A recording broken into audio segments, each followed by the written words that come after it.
নমস্কার, ভাস্কর চক্রবর্তী বলছি ওম ERP take থেকে। আজকের ভিডিওতে ভীষণ ইম্পর্টেন্ট তিনটে টপিক নিয়ে ডিসকাস করব এবং ভিডিওটা হয়তো একটু বড় হতে পারে এবং আমার দৃঢ় বিশ্বাস যে স্টুডেন্টরা ভিডিওটা এন্ড টু এন্ড দেখবেন এবং এটা খুব informative, at the same time তাদের কাছে ফিউচার ইন্টারেস্টের অনেক কারণ হয়ে যাবে। প্রথমত হচ্ছে আমি তিনটে পার্টে এই ভিডিওটাকে ভাগ করছি। ফার্স্ট পার্ট হচ্ছে আমাকে প্রচুর স্টুডেন্টের একই কমপ্লেন, ক্লাসের মধ্যে একই সিচুয়েশন যে টি কোড মনে থাকছে না। এটা একটা বিরাট কমপ্লেন, টি কোড মনে রাখতে না পারা। নেক্সট হচ্ছে যেটা কমপ্লেন সেটা হচ্ছে যে প্র্যাকটিস আমরা কীরকমভাবে করব। এটা একটা বড় ইস্যু। প্র্যাকটিসটা কীরকমভাবে করব এটাও একটা কিন্তু বড় ইস্যু। থার্ড যেটা যে মোস্ট ইম্পর্ট্যান্ট ইস্যু এখানে সেটা হচ্ছে আমরা যে শিখতে আসছি এখানে আমাদের ফিউচার কী হবে, প্লেসমেন্ট কী হবে। ঠিক আছে, এই তিনটে ইম্পর্ট্যান্ট সাবজেক্ট এটা কিন্তু এখানে ডিসকাশন হবে এবং আমার মনে হয় এই তিনটে সাবজেক্টই যে কোনো স্টুডেন্টের কাছে ভীষণ ইম্পর্ট্যান্ট তার আলটিমেট ক্যারিয়ারের জন্য। প্রথমত হচ্ছে টি কোড। টি কোড কী করে মনে রাখবো, এটা হচ্ছে সবথেকে বড় ইস্যু। ঠিক আছে, অ্যাকচুয়ালি এখানে একটা কথা আমি বলে দিতে চাই, টি কোড মনে রাখাটা এটা হচ্ছে যখন আমাদের যে কোনো মানুষের একটা কোনো শারীরিক ডিজিজ প্রবলেম যখন হয়ে যায়, আমরা যখন ডক্টরের কাছে যাই, উনি আমাদেরকে একটা পার্টিকুলার পিরিয়ডের জন্য ওষুধ দিলেন, হয়তো ছোটোখাটো হলে 10 দিন 15 দিন, কিন্তু যখন দেখা যায় জিনিসটা বেড়ে যায় হয়তো অনেকটা বেশি বড় হয়, বাট নিয়ম করে ওষুধটা খেতে বলেন এবং তার সঙ্গে তার আনুষঙ্গিক যা যা করণীয় করতে বলেন। এবং এই ওষুধটা খেতে বলার মেন কারণ যাতে আমি আমার সমস্যা থেকে বেরিয়ে আসতে পারি, আরোগ্য লাভ করি। এবার এই ওষুধ খেতে ভালো না খারাপ সেটা কিন্তু কোনো ইস্যু হয় না আমার আগামী দিনের শরীর স্বাস্থ্যের জন্য। তো সেই জন্যে ফ্রেন্ডস আমি একটা কথাই বলবো এখানে, যে এই টি কোডটাকেও রেগুলার অ্যাক্টিভিটিস হিসাবে আপনারা যেমন মেডিসিন টেক ওভার করেন সকালে বিকালে রাত্রে, যার যার থাকে, বা কেউ যদি না করেন তো খুবই ভালো, খুবই লাকি। তো সেইভাবে কিন্তু এটাকে আলটিমেটলি আপনার ইউজ করতে হবে। এবার আপনি বলবেন যে আমার কোনো ওষুধ লাগে না, খুব সুস্থ, তাহলে আমার ক্ষেত্রে কীরকমভাবে এটাকে আপনি জাস্টিফাই করবেন? আচ্ছা, ভেরি গুড। আমরা যখন প্রত্যেকের দৈনন্দিন জীবনে ঘুম থেকে উঠে ব্রাশ করি, তারপর আমরা হয়তো যার যেরকম সিচুয়েশান, কেউ চা খেলো, কেউ আদার্স কিছু করলো, তার কিছুক্ষণ বাদে সে হয়তো জল খাবার খেলো, দুপুরবেলা সে লাঞ্চ করলো, যদি অফিস থাকে তো সকালেই তাকে খেয়ে বেরিয়ে যেতে হচ্ছে, অফিসে গিয়ে সে টিফিন বা লাঞ্চ করছেন, আবার সাইমultaneously সন্ধ্যেবেলা বাড়ি এসে সে হয়তো কিছুটা চা বা কিছু আদার্স কিছু খেলো, রাত্রিবেলা খাবার খেলো। তো এই যে দৈনন্দিন রুটিনটাও যে ফলো করতে হয় টাইম টু টাইম, আমরা কি এই সমস্ত রুটিনকে এরম করতে পারি যে আজকে এইগুলো কিছু করব না? পারি না। ঠিক আছে, আমরা কি বলতে পারবো যে আজকে আমরা সারাদিন ডিনার করব না বা লাঞ্চ করব না? পারি না। যদি হয় সেটা খুব অ্যাবসার্ট। তো সেইভাবে এভরিডে আপনারা টি কোডকে একটা নির্দিষ্ট ফরম্যাটে, ধরুন আপনার টি কোড হচ্ছে 50টা কি 100টা, 200টা হতে পারে, আপনি 10টা করে টি কোড এভরিডে পড়ুন এবং সঙ্গে সঙ্গে সেগুলোকে বন্ধ করে লিখে ফেলুন এবং তার অবজেক্টিভটা লিখে ফেলুন। সেকেন্ড দিন আপনি যখন পড়তে যাবেন, আবার 10টা টিকট পড়ছেন, যখন লিখতে যাবেন পেছনের 10টা প্লাস সামনের 10টা, 20টা। তারপরে যাবে, এবার আপনার যদি মনে হয় না আমি একসঙ্গে 20টা পারবো না, 5টা করে করুন, তাহলে সাইমultaneous বাড়ান, ঠিক আছে? তো আপনি উইদিন এ মান্থ দেখবেন আপনার টিকটের জার্নি কমপ্লিট হয়ে গেছে, আপনার সব মনে থাকছে। এই টিকট মনে রাখাটা এটাও একটা কিন্তু আপনার যথেষ্ট ইম্পর্ট্যান্ট অ্যাক্টিভিটিসের মধ্যে পড়ে। কিছু হয়তো প্রিন্সিপালস রয়েছে, আমি আগেও বলেছিলাম, যেমন কোনো টিকট যখন কোনো মাস্টার ডেটা ওরিয়েন্টেড ইস্যু, যেমন ক্রিয়েশন 2.1 দিয়ে হচ্ছে 0.2টা মানে এডিট, 0.3 মানে ডিসপ্লে, এটা একটা লজিক। আচ্ছা, আবার ধরুন কোনো টিকট হয়তো দেখা গেল যে 30 লাস্ট সংখ্যা বা 21 লাস্ট সংখ্যা, সেখানে 22 হচ্ছে আপনার এডিট, 23 হচ্ছে আপনার গিয়ে ডিসপ্লে, ঠিক আছে? তো এই যে জায়গাটা আছে এটা খুব ভাইটাল জায়গা, এটা করে ফেলুন, এটা করলে অনেক কাজ হয়ে যাবে আপনার, ঠিক আছে? থার্ড যেটা, সেটা হচ্ছে যে আপনার সাইক্লিক অর্ডারে যখন টিকটকে আস্তে আস্তে বাড়াতে পারবেন, আপনার মধ্যে একটা কনফিডেন্স গ্রো করবে। এটা সবথেকে বড় জিনিস এসএপি শেখার। এসএপিতে স্টুডেন্টরা কনফিডেন্স হারায় প্রথম থেকেই, যখন সে টিকটটাকে ওভারলুক করতে চায়। এবং আমি এই হ্যাবিটটা আমি দেখেছি অলমোস্ট অন্ততপক্ষে মোর দ্যান 85-90% স্টুডেন্টের মধ্যে রয়েছে, যে তারা আলটিমেটলি এই ট্রেনিং প্রসেসে শুরুটা যেমন ভালো হলো, আস্তে আস্তে আস্তে আস্তে কিছুটা মাঝের পথ বা তারপরে হারিয়ে যায়। এই টিকটটাকে আলটিমেট তারা যখন দেখে যে না আমি সব টিকটই জিজ্ঞেস করে করতে হচ্ছে, যেদিন থেকে আপনার নিজের সচেতনতা বৃদ্ধি পাবে যে এটা আমার কেরিয়ার, এটা আমার নিজের প্রফেশন হতে পারে,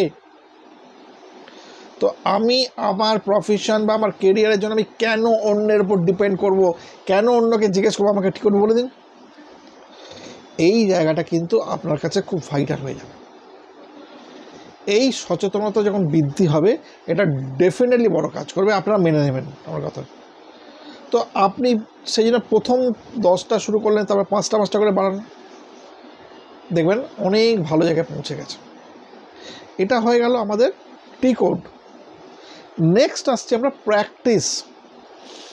স্টুডেন্টদের মধ্যে একটা হচ্ছে আমাদের কি ডকুমেন্টেশন, মানে আলটিমেট হচ্ছে কি এইগুলো হচ্ছে ওই সো কল্ড আমরা স্কুলে যে পড়াশোনা করেছি 8, 9, 10 বা 11, 12 বা বিকম, ওই যে সেই সব প্রবলেমসের বইগুলো থাকতো, ম্যাথামেটিক্যালস বা কিছু, যেগুলো দেখে সেগুলোকে করতাম, করে ভাবতাম যে মিলে গেল মানে আমরা বিশাল কিছু করে ফেলেছি।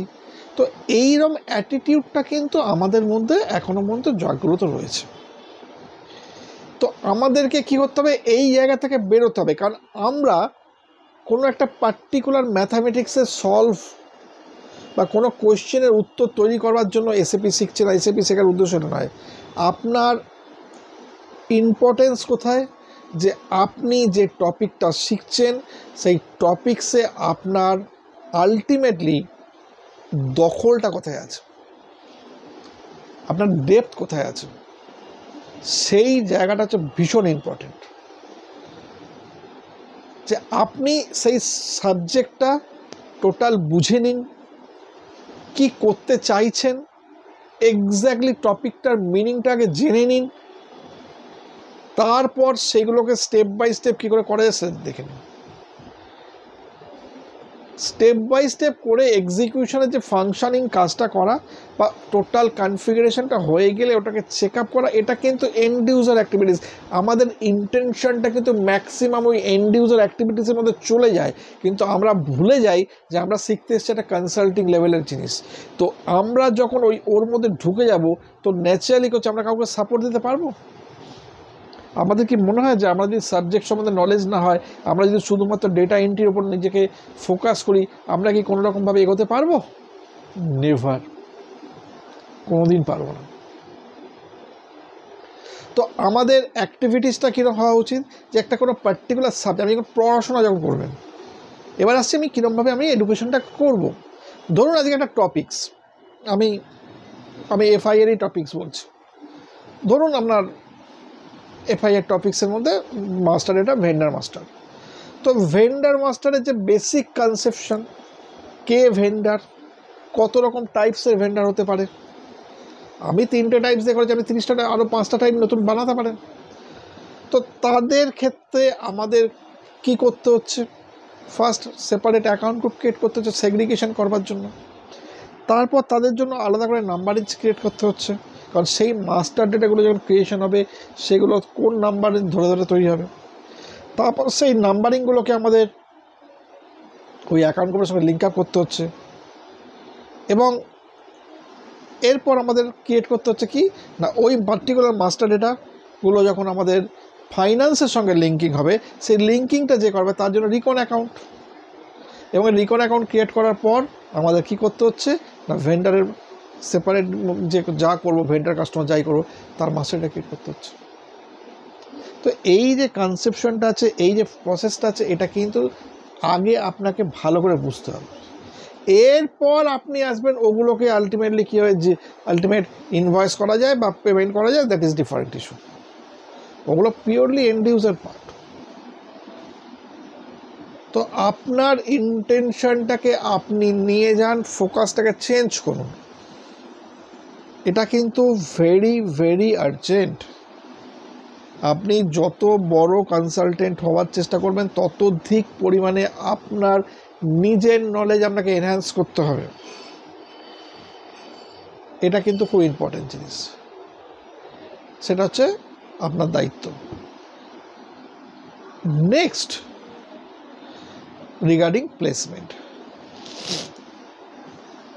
আমি বারে বারে একটা কথা বলে এসেছি, আগেও বলেছি, আজকেও বলছি যে এই বিভিন্ন কোম্পানির সঙ্গে টাই আপ, আবার এখন শুনছি যখন কোম্পানি যখন দেখছে যে টাই আপ কথাটা একটু মানে চিপ হয়ে যাচ্ছে, লোকে একটু নিয়ে ধরে ফেলেছে, এখন হচ্ছে থার্ড পার্টির সঙ্গে টাই আপ, মানে এনি হাউ যাতে স্টুডেন্টকে ক্যাচ আপ করা যায়, ঠিক আছে? কারণ থার্ড পার্টির সঙ্গে আপনি তো যুক্ত হতে পারবেন না, আপনি জানেন না, এইরকম ধরনের কথা উঠেছে, ঠিক আছে? তো সেই থার্ড পার্টির সঙ্গে আমাদের জানাশোনা আছে, ঠিক আছে? তো ফ্র্যাঙ্কলি স্পিকিং, খুব বড় লেভেল এমএনসি যারা রয়েছে কলকাতার, 2015 সাল থেকে কিন্তু এইরকম ধরনের কোম্পানির থার্ড পার্টির সঙ্গে আমার জানাশোনা আছে। তারা আমাকে ফোন করে, আমি তাদেরকে কোনোদিন ফোন করে জিজ্ঞেস করি না যে কিছু জব আছে কিনা, তারা রিকোয়ারমেন্ট হলে আমাকে করে, but that is very rare. Once in a year, বছরে একবার, ম্যাক্স টু ম্যাক্স 2। সত্যি কথাটা বলতে আমার লজ্জা করে না, ভয়ও করে না। তারা হয়তো প্রথমবার ফোন করে বলে 2জন চাই, তারপর বলে বলতে 1জন চাই কি 2জন চাই, ঠিক আছে? বাট এই থার্ড পার্টিতে জব করতে গেলে আপনার কি লাগবে? Pure knowledge about the subject. কারণ আপনি যাবেন সাপোর্টিংয়ে কাজ করতে, আপনি যেখানে কাজ করতে যাবেন সেখানে অলরেডি SAP ইমপ্লিমেন্ট হয়ে গেছে, সেখানে কিন্তু যারা আলটিমেট বসে কাজ করছে তাদেরকে আপনাকে সাপোর্ট করতে হবে, অ্যাসিস্ট করতে হবে। তারা না জানে না, অ্যাসিস্ট কী করে করবেন যদি সাবজেক্ট সম্বন্ধে আপনার নলেজ না থাকে? এটা হচ্ছে 1 নম্বর কথা। আমি আগের ভিডিওতে বলেছিলাম যে আপনাকে যে বলা হচ্ছে জব দেওয়া হবে, আপনি বলছেন জব, আপনি জবটা যে পাবেন তো আপনার যদি সেই সাবজেক্ট শেখাটা না হয় প্রপারলি, আপনাকে জব কে দেবে? আপনার মনে হয় কেউ জব দেবে আপনাকে? কেউ জব দেবে না। তাহলে আপনাকে কি প্রিপেয়ার হতে হবে? আপনাকে প্রিপেয়ার হতে হবে for the purpose of the interviews. ইন্টারভিউতে কীরকম ধরনের সিচুয়েশন হয়, কী ধরনের, সেইটার বেসিক আইডিয়াটা আপনাকে ক্লিয়ার করতে হবে। আমি কথাটা ইউজ করলাম কিন্তু বেসিক আইডিয়া, আমি কোনো সময় বলি না যে this is the final idea. Final বলে কিচ্ছু হয় না এখানে, আলটিমেট বলে কিচ্ছু হয় না। নোবডি নোজ কোন লেভেল থেকে কী কোয়েশ্চেন আসতে পারে। There is no limit, no extension, no barrier. তো এই জায়গাটা যদি তৈরি করেন নিজেকেই, তবে গিয়ে কিন্তু আপনি ইন্টারভিউতে বসতে পারবেন। আমাকে অনেক কোয়েশ্চেন এর আগে ফেস করতে হয়েছে যখন আমার অফলাইনও ছিল, এবং অনলাইনে এসে সেই জায়গাটা একটু একটু করে কমেছে। যখন অফলাইনের থেকে অনলাইনের গ্রাহ্যতা অনেক বেড়ে গেছে, আমার যে সিস্টেম অফ ট্রেনিং সেটা যখন লোকে অ্যাকসেপ্ট করে নিয়েছে যে না, এটা সত্যি একটা এমনই ট্রেনিংভাবে এমনভাবে করানো হচ্ছে যেটাতে আমরা খুব ইজিলি অ্যাবজর্ব করতে পারছি। তো এই জায়গাতে রিগার্ডিং প্লেসমেন্ট আমি একটা কথা বলি, আপনি যেখানেই যান, যেভাবেই যান, যার থ্রু দিয়ে যান, যে কোনো ইনস্টিটিউট থেকে যান, যেখানে যান, আপনাকে তো আলটিমেট গিয়ে ইন্টারভিউ দিতে হবে। এটা তো মেন ক্রাইটেরিয়া। তো সেই ইন্টারভিউয়ের জন্য আপনাকে প্রিপারেশনটা রেডি করা, এবং আমার যে সমস্ত আলটিমেটলি সোর্স যাকে বলা হয় স্টুডেন্ট সোর্স, আমার নিজস্ব কোনো সোর্স নেই, আমার স্টুডেন্টরা যে বিভিন্ন জায়গায় জব করেন বিভিন্ন এতে, সেইটাই হচ্ছে আমার কাছে বড় ক্যাপিটাল। আমার স্টুডেন্টই আমার ক্যাপিটাল। আজকে আমি এই জায়গায় এসেছি, এটা আমাকে আমার স্টুডেন্টরাই নিয়ে এসছে, আমার নিজের কোনো ক্যাপাসিটি নেই। I am totally grateful to them. আমি ভীষণ তাদের কাছে গ্রেটফুল। আজকে আমার স্টুডেন্ট যারা অনেক পুরনো স্টুডেন্ট, তারাও আমাকে আজকে রেফার করে। ঠিক আছে, আজকেই সন্ধ্যেবেলা আমার একজন স্টুডেন্ট আমাকে ফোন করে বলল যে কগনিজেন্টে ছিল, ভালো প্রজেক্টে, আমি নাম বলছি যদিও নামটা বলা উচিত নয়, ঠিক আছে, তো সেখান থেকে সে আরও ভালো জায়গায় চান্স পাচ্ছে। ঠিক আছে, তো এই খবরটা আমাকে দিচ্ছে মানে কি, তাদের সেই রেসপেক্টটা আমাদের কাছে আছে। তারা জানে আমি এখান থেকে অ্যাটলিস্ট কিছু শিখে গেছি, যেটা পরবর্তীকালে আমাকে কাজে দিয়েছে। তো এই ধরনের ক্ষেত্রে আমি আপনাদেরকে বলছি, আমার যে লিঙ্কস আছে, আমার যে স্টুডেন্টের ফ্লো আপ রয়েছে, তারা অসংখ্য স্টুডেন্ট অসংখ্য বড় বড় জায়গায় রয়েছে, আমি আপনার সিভিকে এইসব জায়গায় কিন্তু ফরওয়ার্ড করতে পারবো যতটুকু আমার লিঙ্কের মধ্যে রয়েছে। এইবার সেইখান থেকে আপনাকে তারা কমিউনিকেট করবে তাদের যে প্রসেস আছে, এবং সেইখান থেকে আপনার যে আলটিমেট ইন্টারভিউসটা হবে, সেই ইন্টারভিউসটা এবং তাদের যে প্রজেক্ট অ্যাভেলেবিলিটি আছে বা কামিং ডেজে যে প্রজেক্টগুলো আসবে, সেই প্রজেক্টগুলোতে আপনাকে তারা ওখান থেকে চুজ করবে। তাহলে কি হলো যে একটা ডেটাবেসে আপনি কিন্তু ইনক্লুড হয়ে গেলেন, এবং আগামী দিনে আপনি সেইখান থেকে কিন্তু একটা অ্যাক্সেস পাচ্ছেন। এই এত বড় সুযোগের জায়গাটা কিন্তু আমি করে দিতে পারবো। ঠিক আছে, আমি কোনো দিন প্লেসমেন্ট নিয়ে কাউকে কোনো দিন কোনো রকমভাবে এন্টাইজ করিনি, আমি আজকেও করছি না। বাট যে ধরনের অ্যাকচুয়াল সিনারিও হওয়া উচিত, সেই সিনারিও রেসপেক্টিভে আমি ঠিক যেটা পারবো আমি সেটা বলে দিলাম। This is the ultimate process. এরপর আপনার যদি মনে হয় না অমুক সেক্টরের যারা রয়েছে তারা অ্যাকচুয়ালি আইটির বিরাট মাথা, তাদের সঙ্গে সব কিছু রয়েছে, এইবার দেখুন একটা জিনিস ভালোভাবে জানবেন যে এক্ষেত্রে আপনার সেই জায়গাকে চুজ করা তাদেরকে পছন্দ করা, তাদের ট্রেনিংকে নেওয়া, এটা সম্পূর্ণ আপনার ব্যক্তিগত। এটা কোনো দিন হতে পারে না সব স্টুডেন্ট আমার কাছে ভর্তি হবে বা সব স্টুডেন্ট কোনো পার্টিকুলার ইনস্টিটিউটে ভর্তি হবে, এটা কোনোদিন হয় না।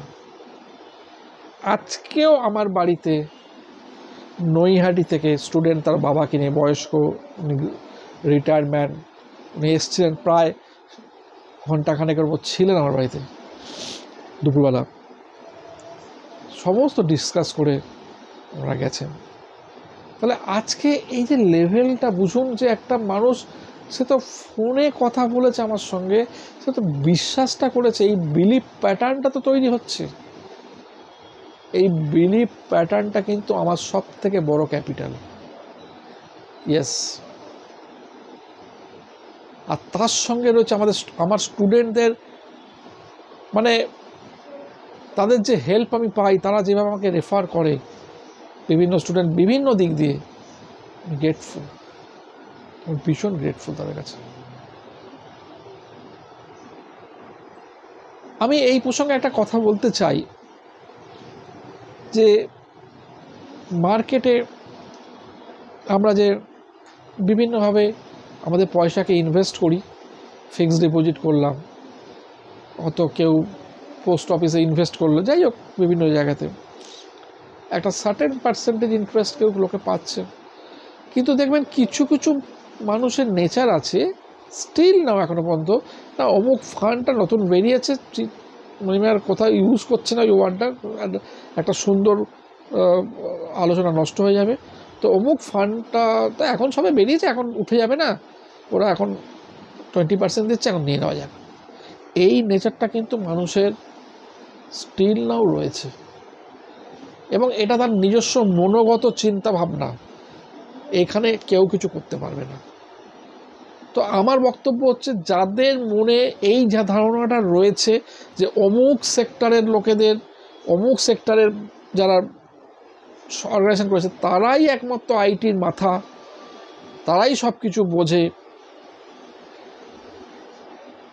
আমার কিছু করার নেই। তবে একটা কথা ফাইনালি বলে দিচ্ছি আমি, আপনি যে সেক্টরেই যান, যেখানেই যান, 11 ইয়ার্স একটা পার্টিকুলার পার্সন একটা ইনস্টিটিউটকে অর্গানাইজ করে যাচ্ছে, এবং প্রফেশনালি সে ডে ইন থেকে, মানে সকাল মর্নিং 6টা থেকে রাত্রে 11টা পর্যন্ত এই সার্ভিসটা প্রোভাইড করছে, এটা যদি আপনি কোথাও পান, আমাকে বলে দেবেন এই ডেডিকেশনটা কোথায় আছে। স্টুডেন্টের জন্য আপ্রাণ চেষ্টা করা শেষ পর্যন্ত, এইটা কার কাছে আছে? একটা স্টুডেন্টের শিফটিং ডিউটি, 4টে শিফট মাসে, তাকে সেইভাবে ক্লাস করিয়ে দেওয়া, এটা কোথায় আছে? তো ফ্র্যাঙ্কলি স্পিকিং, আজকে অনেক বড় ভিডিও হলো। আমার এক্সপেকটেশন এটা স্টুডেন্টদের কাছে একটা যথেষ্ট বড় ইনফরমেটিভ ভিডিও হবে। আপনারা দেখবেন, আপনাদের বিচারটা আপনারা করবেন, আর আমার যে রেসপন্সিবিলিটি সেটা আমি প্লে করব। আশা করি প্রত্যেকের ভালো হবে। আপনারা প্রত্যেকে ভালো থাকবেন। ধন্যবাদ।